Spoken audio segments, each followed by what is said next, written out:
Assalamualaikum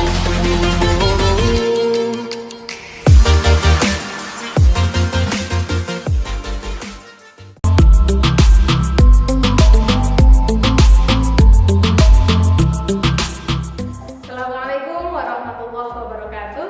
Selamat pagi anak-anak.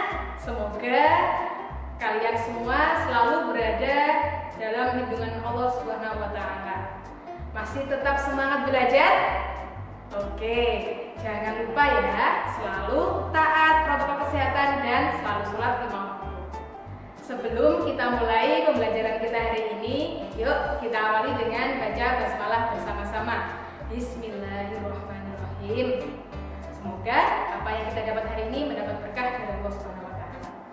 Nah, masih ingat enggak? Tema 6 kemarin kita mempelajari tentang apa? Iya, betul. Tentang perpindahan panas. Ada berapa cara? Ya, ada 3 cara. Yang pertama, apa? Konduksi. Yang kedua, konveksi. Yang ketiga, radiasi. Oke, masih ingat ya? Nah, apa hubungannya dengan sekarang? Nah, kemarin kita sudah mempelajari tentang perpindahan panas.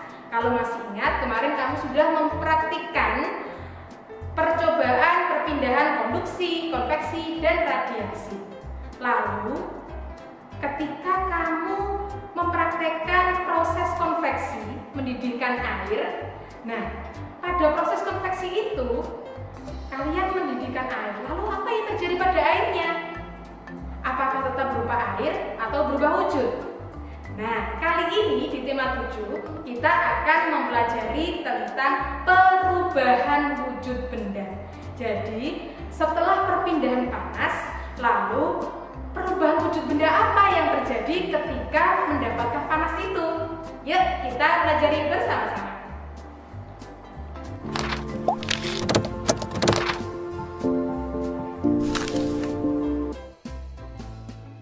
Adapun kompetensi dasar yang akan kita pelajari yaitu yang pertama 3.7 menganalisis pengaruh kalor terhadap perubahan suhu dan wujud benda dalam kehidupan sehari-hari.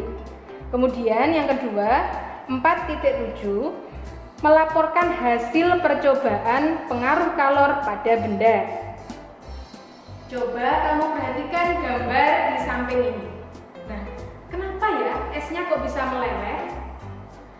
Kemudian gambar yang kedua, ada gelas yang berisi es, kemudian di permukaan luarnya terdapat titik-titik air. Nah, berasal dari manakah titik-titik air yang berada di permukaan luar gelas?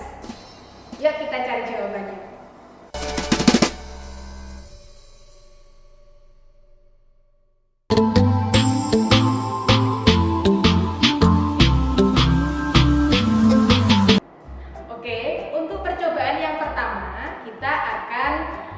Membuat percobaan perubahan wujud mencair. Mencair merupakan perubahan wujud dari zat padat menjadi zat cair. Nah, peralatannya apa saja?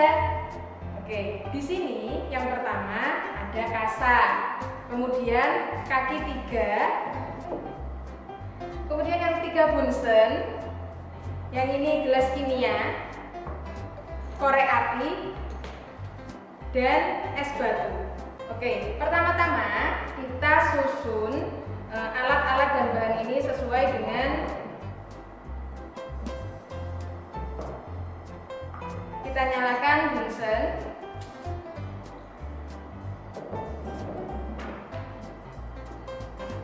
Kemudian ambil es batu.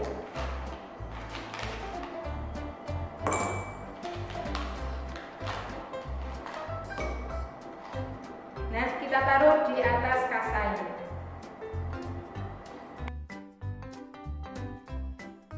Coba perhatikan, di dalam gelas kimia terdapat es batu yang mulai mencair.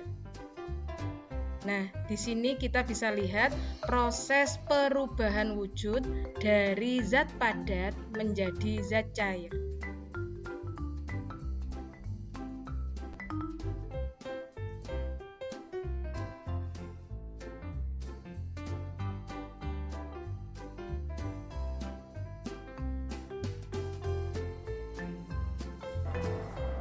ternyata setelah beberapa menit es yang tadi kita masukkan ke dalam gelas kimia berubah menjadi air. Yuk kita lihat bersama-sama ya. Nah, jadi es yang dipanaskan akan berubah menjadi cair jika terkena panas.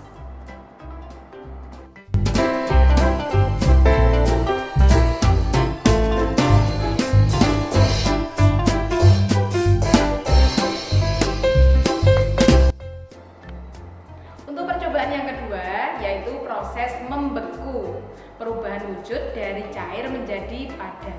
Nah, di sini alat dan bahan apa saja yang dibutuhkan?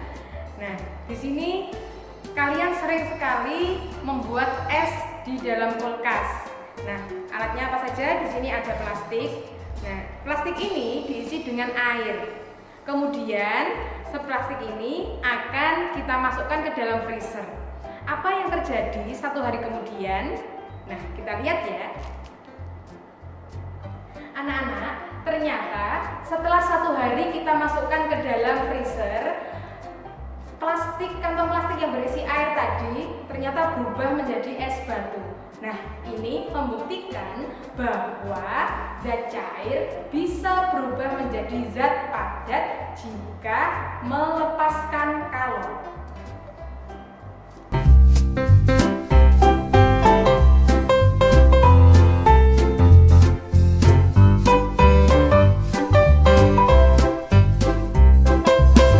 Untuk percobaan yang ketiga tentang percobaan menguap, proses perubahan wujud dari zat cair menjadi zat gas.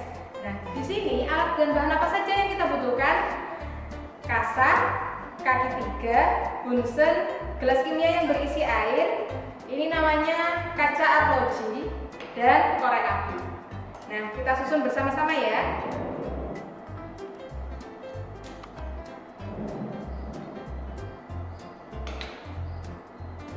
Gelas kimia yang berisi air ditaruh di atas kasa yang bawahnya sudah ada bunsennya. Nah, kita tunggu akan terjadi perubahan apa di sini. Di atas gelas kimia kita tutup dengan kaca arloji. Kita tunggu beberapa menit lagi.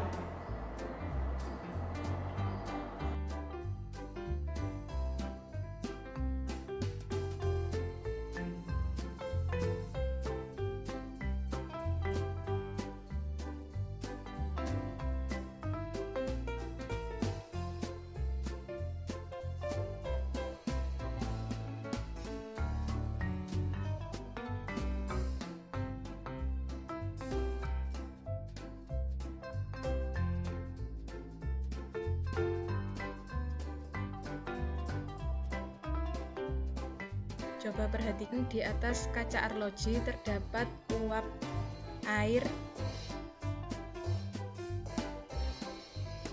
Nah, di sini membuktikan bahwa perubahan wujud zat cair menjadi gas atau uap air ketika menerima kalor.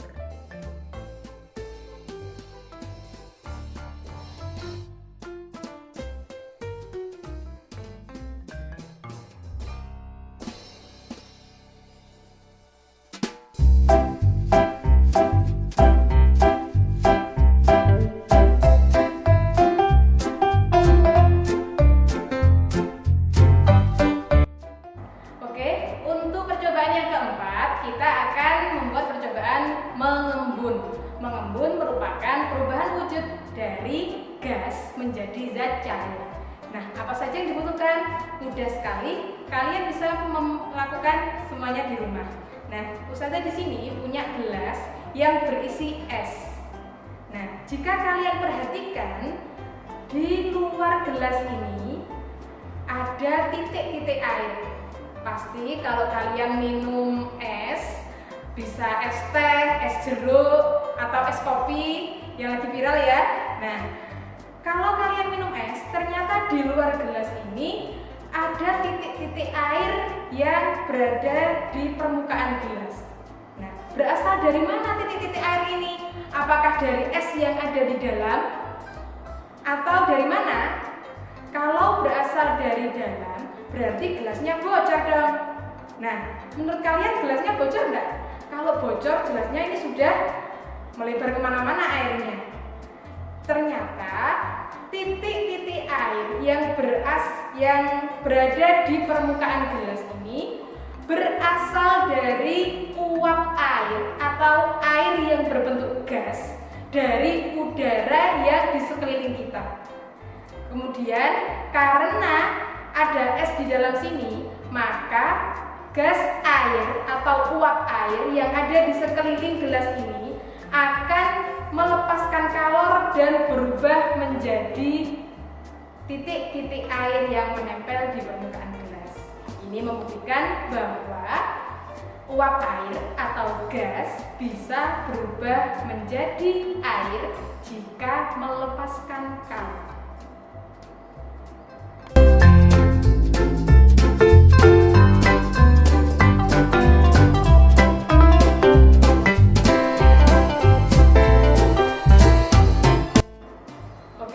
Untuk percobaan yang terakhir, kali ini kita akan membuktikan proses perubahan wujud menyublim sekaligus mengkristal. Nah, apa saja bahan dan alat yang dibutuhkan? Kasa, kaki 3, kaca arloji, kemudian korek api.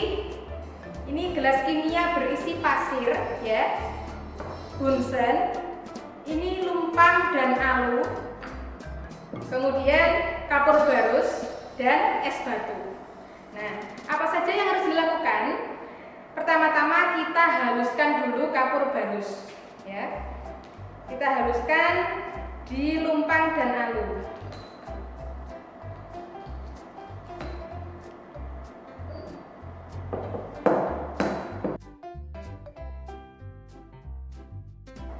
Nah, setelah kita tumbuk kapur barusnya, kita masukkan ke dalam gelas kimia yang berisi pasir.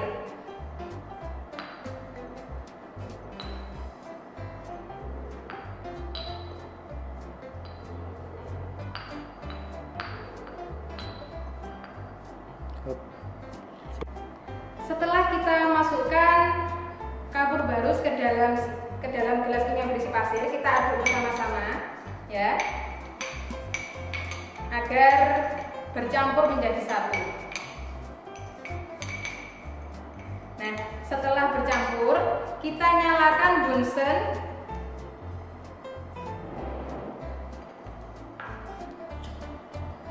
Kita taruh di bawah kaki 3 dan kasa. Kita taruh di atasnya. Jangan lupa ditutup dengan kaca arloji. Jangan lupa es batunya ditaruh di atas gelas, di atas kaca arloji.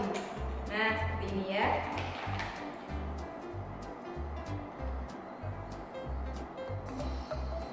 Oke, kita tunggu beberapa menit lagi.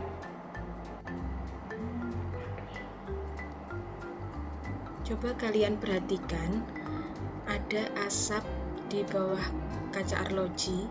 Nah, itu proses penyubliman, proses perubahan wujud dari padat menjadi gas. Terlihat ya, gas dari kapur barus. Nah, gas itu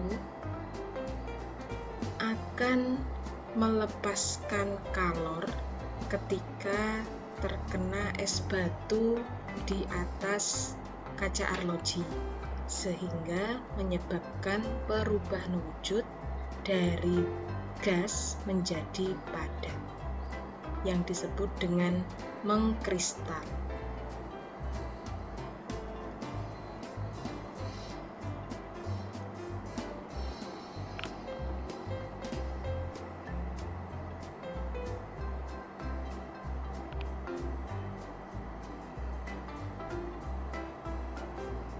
Nah, kita bisa lihat ya, kita akan melihat apa yang terjadi pada lapisan gelas. Nah, di permukaan kaca arloji ini terdapat kristal-kristal putih. Nah, kristal-kristal putih ini dari mana? Perubahan dari kapur barus, uap dari kapur barus menjadi kristal kapur barus. Ya, jadi di sini membuktikan bahwa perubahan dari zat gas menjadi zat padat yang disebut dengan mengkristal.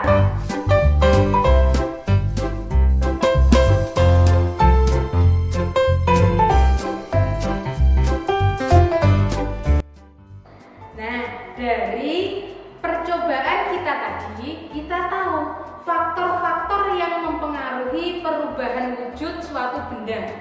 Yang pertama, melepaskan kalor, dan yang kedua, menerima kalor. Ketika benda itu melepaskan atau menerima kalor, maka akan terjadi perubahan wujud benda. Berikut ini rangkuman dari percobaan kita tadi mengenai perubahan wujud benda. Ada 3 bentuk wujud benda, yaitu padat, cair, dan gas. Perubahan wujud benda itu sendiri, ketika padat, zat padat menjadi zat cair disebut mencair. Nah, di situ ada tanda merah. Jika ada tanda merah, berarti perubahan itu disebabkan karena menyerap kalor. Kemudian yang kedua, cair ke gas disebut menguap. Itu juga menyerap kalor. Kemudian padat menjadi gas. Itu juga menyerap kalor yang disebut dengan menyublim. Kemudian yang ada tanda panah biru mengalami proses melepaskan kalor. Ada 3 proses di situ yang melepaskan kalor, yaitu membeku, mengembun, dan mengkristal.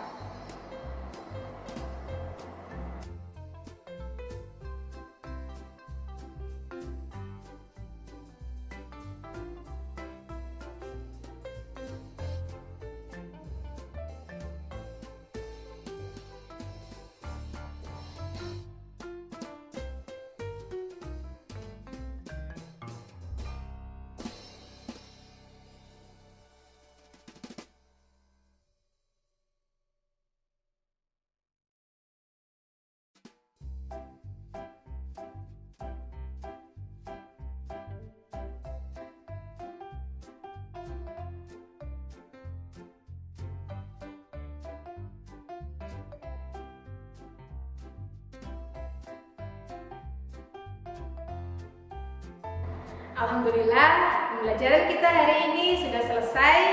Jangan lupa tugasnya dikerjakan ya. Nah, jangan lupa tugas KI 4-nya kalian foto, kirimkan ke Ustazah IPA pengampu masing-masing.